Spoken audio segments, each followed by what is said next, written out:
مساء الخير، تحية طيبة.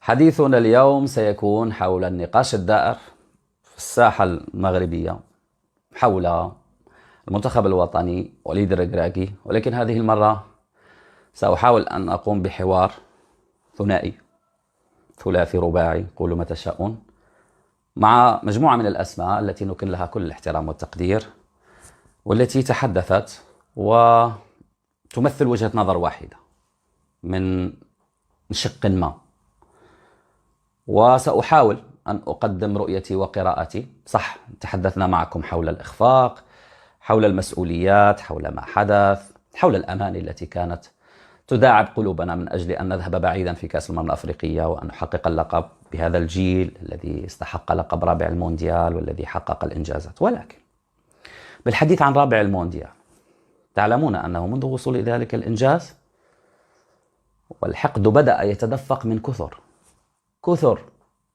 لماذا المغرب؟ شاهدوا المغرب، هناك من يحب لك الخير وهناك من يضمر لك الشر. هذا أمر طبيعي في الشعور الإنساني، وإن كان الحقود لا يسود، ولكن الفرحة استمرت وكان مجموعة من المنجزات التي تلتها، وتسيدنا القارة طولا وعرضا بجوائز أحسن حارس، أحسن مدرب، أحسن منتخب، حتى المنتخب النسوي نال أمور كثيرة جدا. ولكن ما يضيرك إذا جات ممن لا ينتمي لك، تقول معليش، راه ماشي ما يبغي لكش الخير. ولكن هناك من أصبح واقف الوليد في الدورة، باش نكونوا واضحين وواقعيين. وأنا هنا لست لكي أدافع عن وليد الركراكي الذي لم أشاهده منذ سنوات خلت، سوى في لقاء عابر بعد التتويج بلقب المونديال هناك في السجن المحلي بسلا. ربما يتذكر كثر منكم حين زاروا السجن المحلي بسلا، وكانت لدي مهمة إدارة ندوة هناك، فكان اللقاء مع رشيد بن محمود ووليد الركراكي ونايف وياسين والدراري. فأما شي علاقة ها واتساب ها سميتو، لا، ما كاينش. أولا أنا ابتعدت عن الدومين، ومن ثم من عادتي لا أتطفل على الناس، فهذا أمر طبيعي. ولكن ما كنقولش هكا أنا الحمد لله ما فكرشيش العجينة. كتعرفوا عني أني أقول الأمور في حينها، ولا أجامل ولا أحابي أحدا، ولا أريد أصلا أن يكون لي جزء من الكعكة.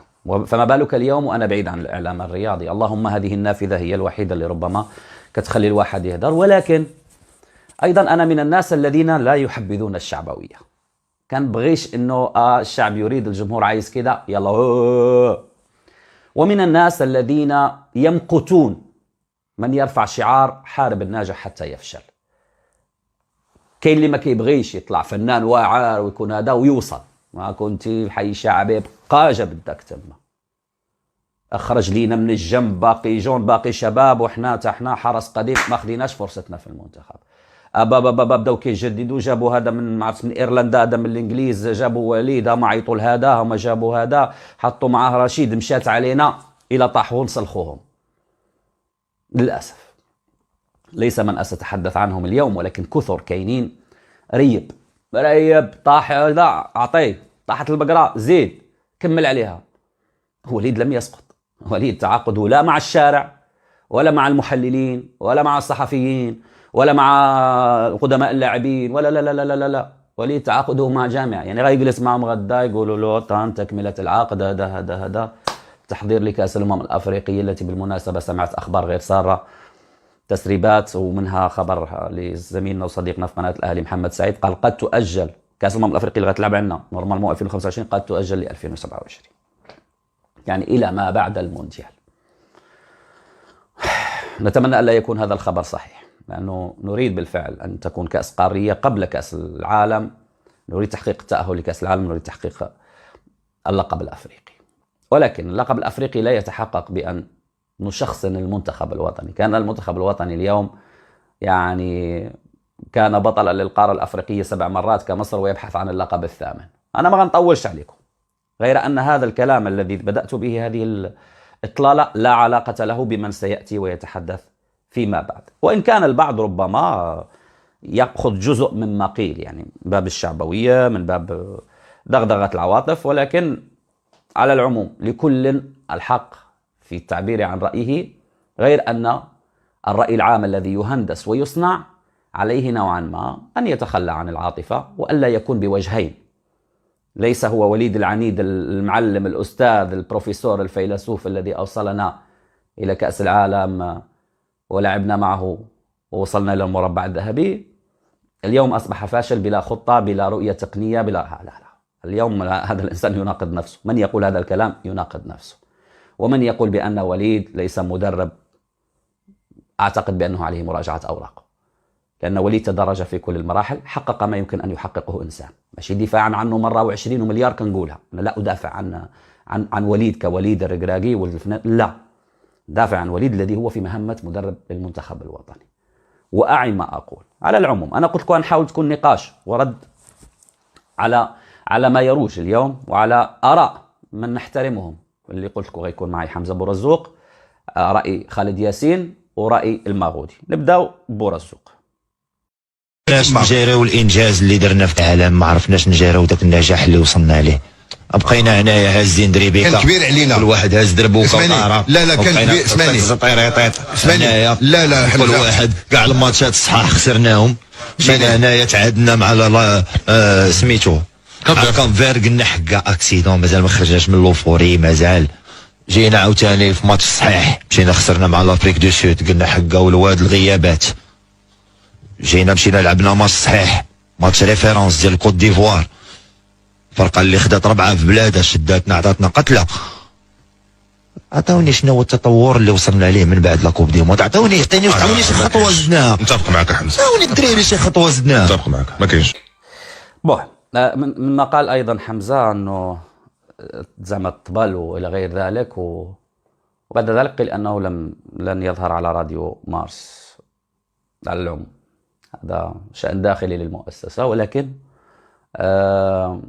بالنسبة لأي بيئة إن لم يكن فيها صوت هنا وصوت هناك لن تسير الأمور. وأنا أتفق مع حمزة في شق، هو تحدث أنه يعني وقفنا العمل صافي وصلنا، لا. وليد وطاقمه المساعد منتظم في الذهاب إلى مركز محمد السادس لكرة القدم في المعمورة، ومتابع ويقوم بجولاته المفروض عليه أن يقوم بها، لا للاعبين الذين سيتم استدعائهم بشكل يعني لأول مرة، أو حتى متابعة اللاعبين الذين يلعبون في البطولات. وحين قدم وليد تشكيلته، أعتقد بأن الغالبية العظمى تحدثت على أنها تشكيلة واقعية منطقية بالنظر لأداء العناصر الوطنية مع أنديتهم وما قدموا، وبالنظر إلى الحفاظ على تماسك مجموعة كانت قد لعبت كأس العالم. فلم نسمع تلك الأصوات التي، ولو كان ربما حكيم زياش غير مصاب وبوفالو مسكنا المباراة من البداية وسجلنا 1-2 بيوتا على جنوب أفريقيا، لغاب كل هذا النقاش. إذن أن ننسف، هنا سأختلف مع بورزوق، أن ننسف منظومة عمل، لأنه ما يمكنش جهاز كروي غيوصل لمنتوج معين، غيوصل إلى بناء استراتيجية عمل دون عمل. من المستحيل بمكان.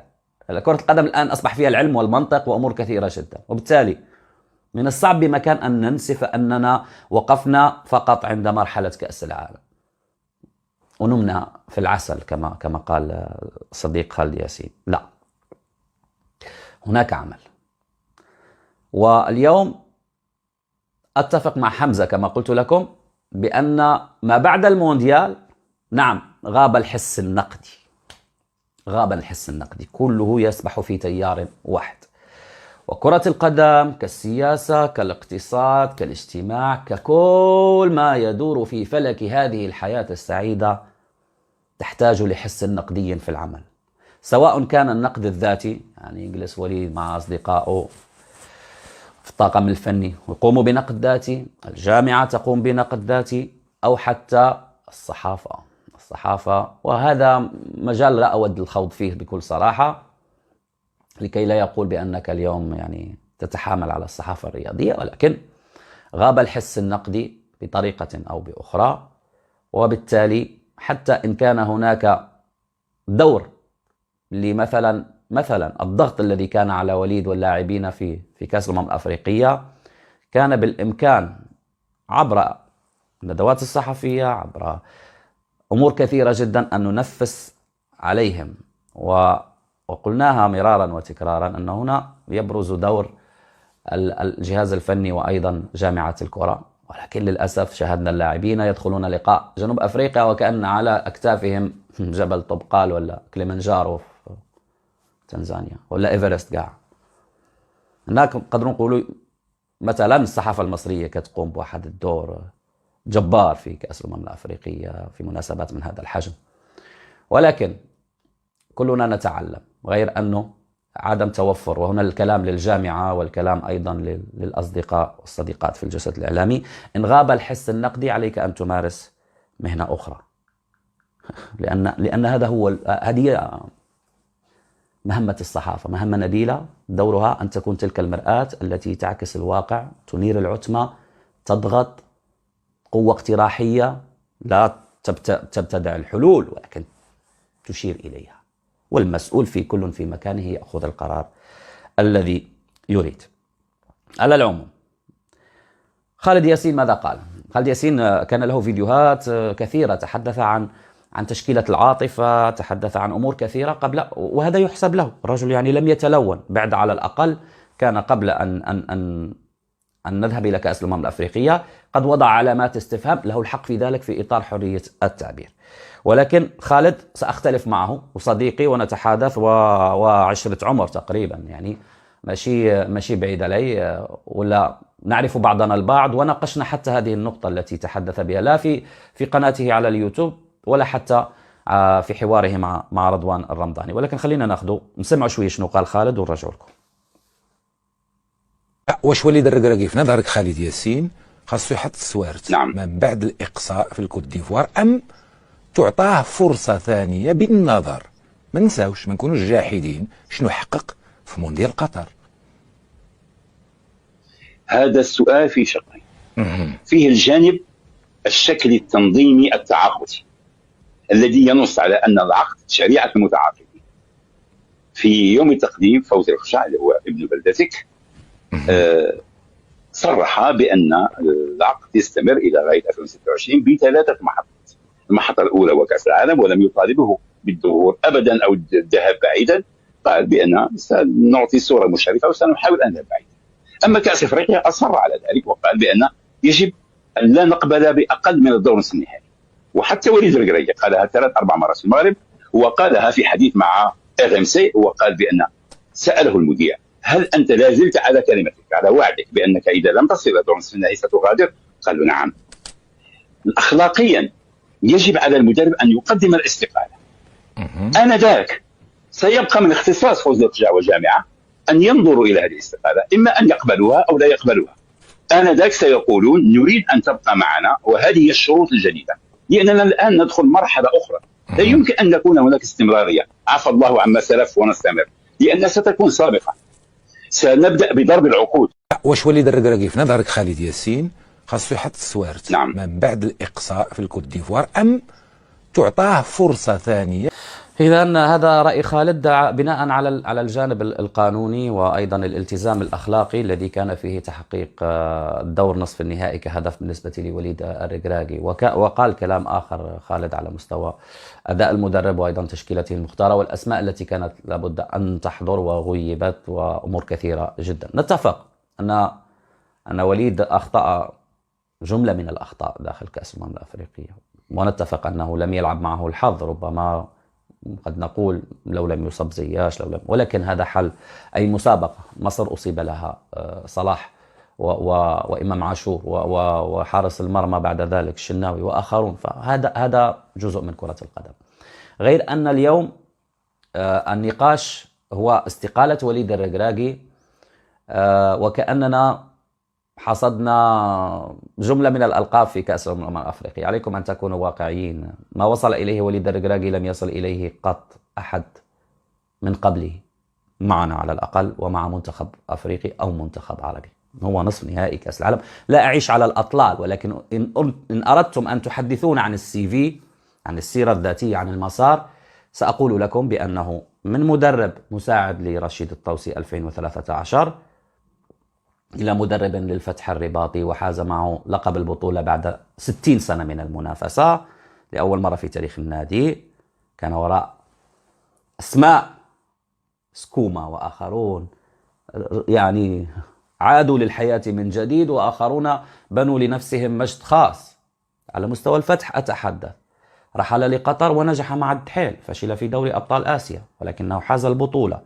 عاد إلى الوداد، قاد الوداد وتوج معه بدور الأبطال والبطولة، ولعب كأس العرش ولعب نهائي السوبر. فمسار أكثر من مشرف. ازدان بنصف نهائي كأس العالم، مع العلم أنه جاء 3 أشهر فقط، مدة العمل قصيرة وقصيرة جدا.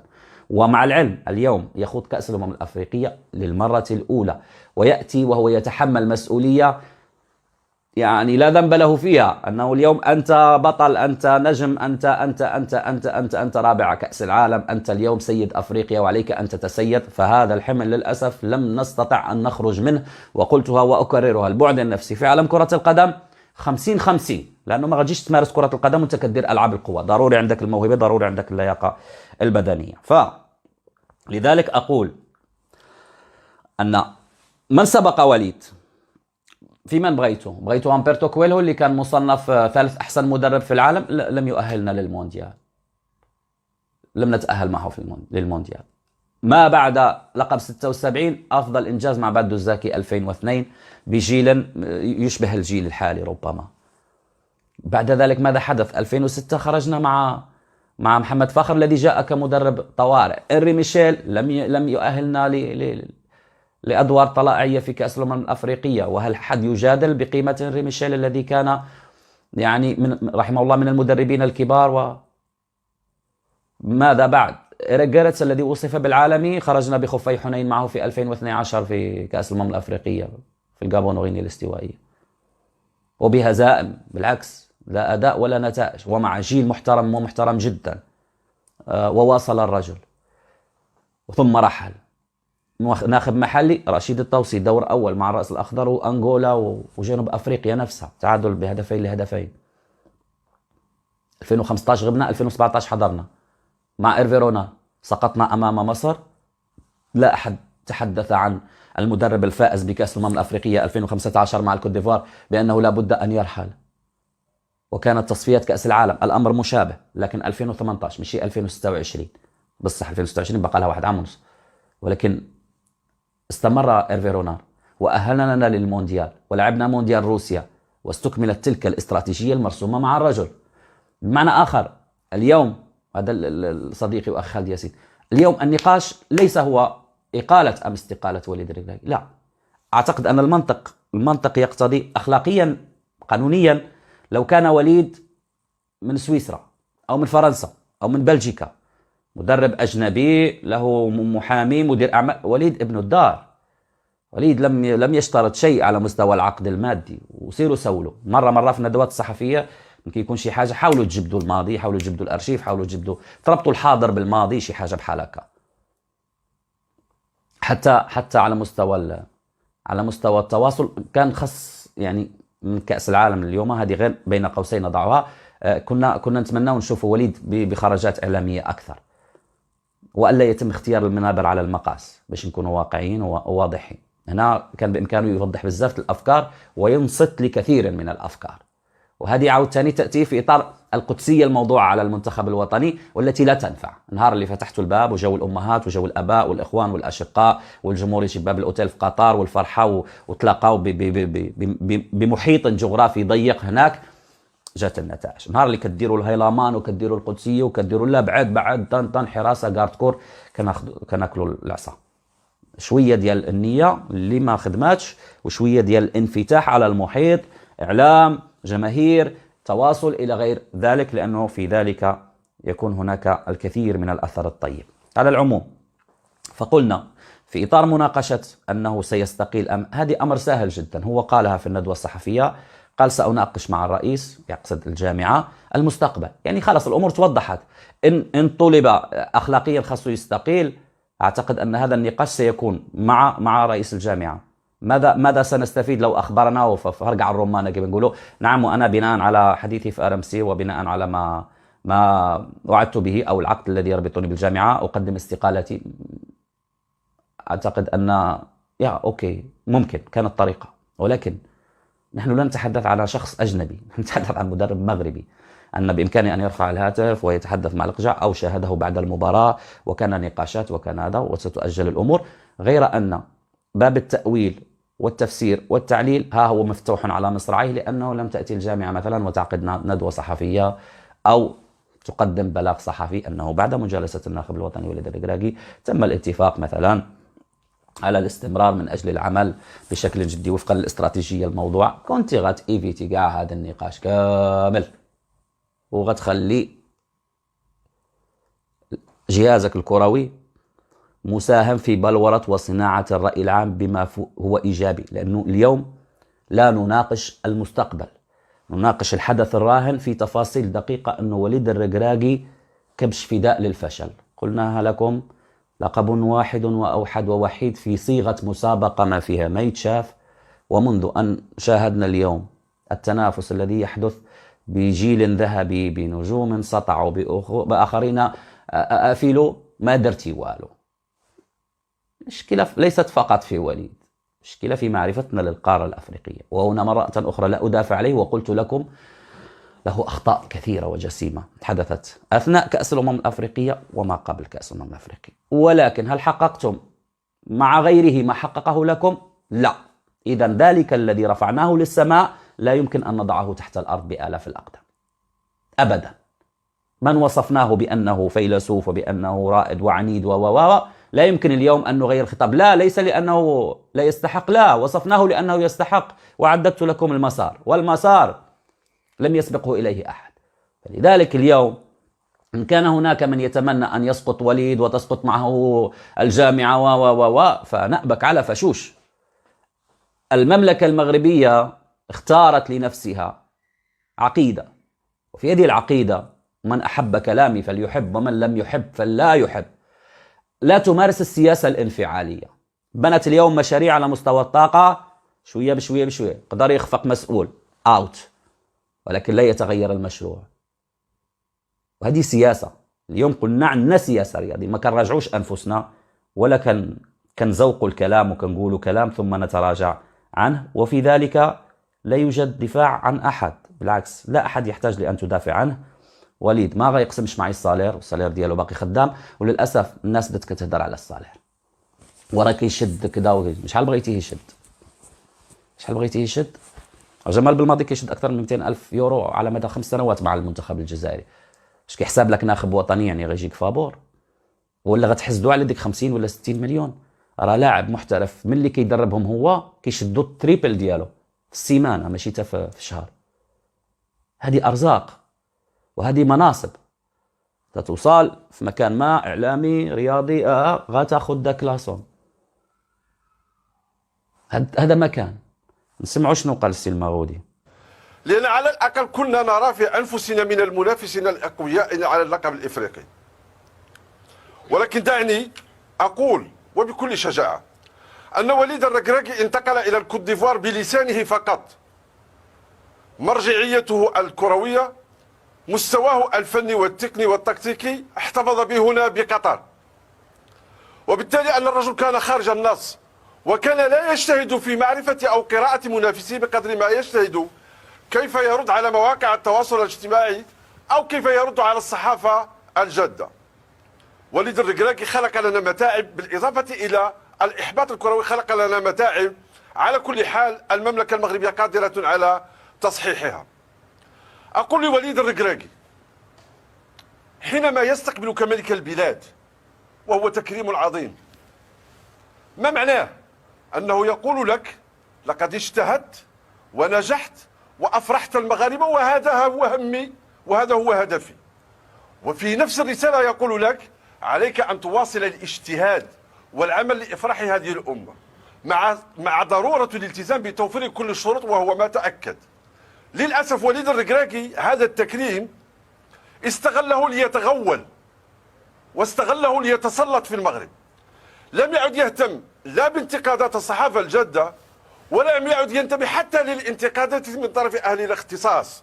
وهنا أخطأ وليد الركراكي. وليد الركراكي تعظم بشكل أكثر وأصبح له ما يسمى بمرض جنون العظمة. وأنا أعتقد أنا شخصيا مع استمرار وليد الركراكي بالرغم من هذا الانتقاد، ولكن بشرط أن يعود وليد الركراكي إلى وليد الركراكي المدرب الذي لا زال في بداية طريقه. الآن المغودي ينتقد الجميع وغتوسع لي صدرك شي شوية باش تتقبل الانتقاد. هذا خطاب شعبوي، هذا صديقي خطاب شعبوي لا علاقة له لا بتحليل على مستوى نكسة كروية ولا. اليوم تتحدث عن وليد توغل، جنون العظمة، ترك إمكانياته الفنية في مونديال قطر، لا يتواصل، طغى في المغرب. رجعت لي وليد هامان فرعون. لا لا لا لا يا صديقي، لماذا كل هذا؟ النرفزة بدت على وليد ما بعد الإقصاء في تعامله مع بعض الأسئلة التي طرحت، وجاوب بأدب. حتى حين جاوب على أحد الأسئلة قال لهم يعني كدير لي رجمي بلاش جيني للسؤال نيشان، وقال له خسرتي قدام فرق. من بين الأمور التي شاهدنا فيها وليد فقط في نرفزة، وليد حين قال النية حيث الدري نية. أنا ما كندافعش عليه ولكن أقول ما أعرف، واليوم أقدم بأن حتى إن أردنا أن نتقدم الخطاب الذي فيه النقد عليه أن يكون منطقي وواقعي. اليوم تحيل أن استقبال ملكي للوليد وللاعبين جعله في برج عاجي، تربط هذه بتلك، تتحدث عن جنون العظمة. أشر لي أين تتجلى مظاهر جنون العظمة في وليد؟ تقول بأنه توغل أو تغول إلى غير ذلك. في ماذا؟ لم يعد يستمع للأصوات. وكيف تقيس أنت فترات استماع وليد للأصوات التي تتحدث؟ وأي أصوات كانت غير تلك الأصوات التي تقول بأننا مرشح فوق العادة للظفر بكأس الأمم الأفريقية، وبأن لدينا ترسانة بشرية على أعلى مستوى، وبأننا سنخطو بثبات من أجل الصعود لمنصة التتويج بناء على ما راكمناه وبناء على أداء ومستوى قدمناه منذ قدوم وليد الركراكي لقيادة المنتخب الوطني. مثل هذه الخطابات الشعبوية التي تحاول دغدغة الناس والذهاب مباشرة إلى الحلقة الأضعف في المعادلة الكروية الذي هو وليد الركراكي لن تفيد الجسد الرياضي المغربي. فأرجو أن تتقبل الانتقاد، لأنك ذهبت إلى الرجل وصنعت منه فرعون زمانه، وبأنه تخلى عن كل إمكانياته وصادرته الحق في التألق واللمعان. في منطق حياتنا هل يوجد شخص لديه ملكة الخلق والإبداع ومتمكن في مجاله يتخلى عن كل أسلحته ويفشل؟ هذا خطاب مجانب للصواب. الحديث اليوم عليه أن يكون عن المستقبل، والبناء سهل أو البناء صعب، الهدم سهل. اليوم وليد لديه نواة للمنتخب الوطني، لديه دراية. اليوم كما راكم اللاعبين المنتخب الوطني الخبرة في كأس الأمم الأفريقية، وليد أيضا يستفيد من هذه التجربة ومن هذه الخبرة، مش على مستوى فقط الكأس القارية، لا، على مستوى القناعات التي قد تتغير في المستقبل، على مستوى الإيمان بالبعض حد بلا نهاية، ومراجعة الأوراق والقول بأن لا، سأغامر، سأغير، لن أثق ثقة مطلقة في البعض، لن أكون عاطفي في بعض الأشياء، سأحاول تغيير طريقة العمل. ولكن الحكم على الرجل بالفشل، بأنه طاغية، بأنه انتقل إلى عالم آخر فيه جنون العظمة، هذا غير معقول، وهذا مس بأخلاق الرجل قبل أن يكون هناك انتقاد لما يقدم من أعمال ومهام داخل المنتخب الوطني وبدون أي دلائل وبراهين. فلذلك أردت أن أتدخل بدلا من أن نتحدث عن وليد وليد وليد وليد وليد وليد وليد وليد. نعسنا النوم في العسل، ما بقى والو من وراء كأس العالم. خاصنا نشير على الأقل إلى المرحلة